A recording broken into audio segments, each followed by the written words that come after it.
ആദരണീയനായ ജെയ്മി ബ്രദർ വിശുദ്ധമായ ഒരു ജീവിതത്തിന് ശേഷം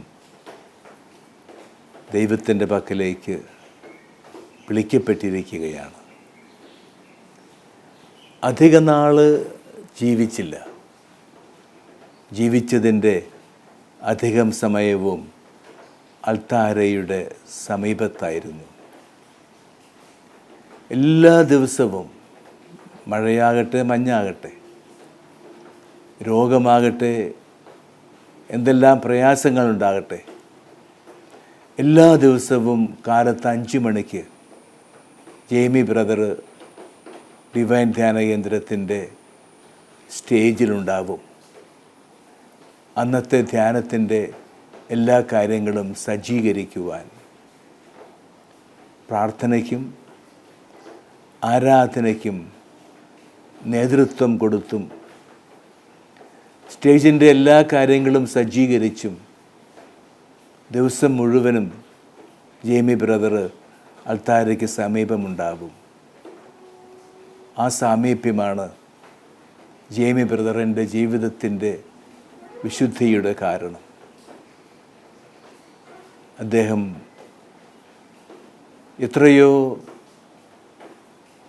ത്യാഗബുദ്ധിയോടുകൂടിയാണ്, ഭക്തിപൂർവമാണ് അൾത്താര ശുശ്രൂഷ നടത്തിയിരുന്നത്. എനിക്കെന്നും ജെയ്മി ബ്രദർ ഒരു അതിശയവും ഒരു ഇൻസ്പിറേഷനുമായിരുന്നു. എങ്ങനെ അൾത്താര ശുശ്രൂഷ പൂർണ്ണമായി നടത്തണമെന്ന് അദ്ദേഹത്തിൽ നിന്നും ഞാൻ പഠിച്ചിട്ടുണ്ട്. വളരെ ഭക്തിയോടുകൂടെ, എന്തെങ്കിലും സംസാരിക്കാൻ വന്നാൽ ഒരു ചെറിയ പുഞ്ചിരിയോടെ ജെയ്മി ബ്രദർ നമ്മോട് ഇടപെടുമായിരുന്നു. അദ്ദേഹത്തോട് സംസാരിക്കുക തന്നെ സന്തോഷപൂർവകമായ ഒരു അനുഭവമായിരുന്നു. ജെയ്മി ബ്രദറിന് ദൈവം നിത്യസമ്മാനം നൽകട്ടെ. അദ്ദേഹത്തിൻ്റെ ഭാര്യയ്ക്കും മക്കൾക്കും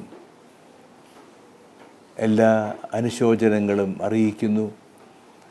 അദ്ദേഹത്തിൻ്റെ ഓർമ്മ നമ്മുടെ എല്ലാവരുടെയും മനസ്സിൽ ധന്യമായ ഒരു ഓർമ്മയായി നിലനിൽക്കും. ദൈവം ആ കുടുംബത്തെ അനുഗ്രഹിക്കട്ടെ.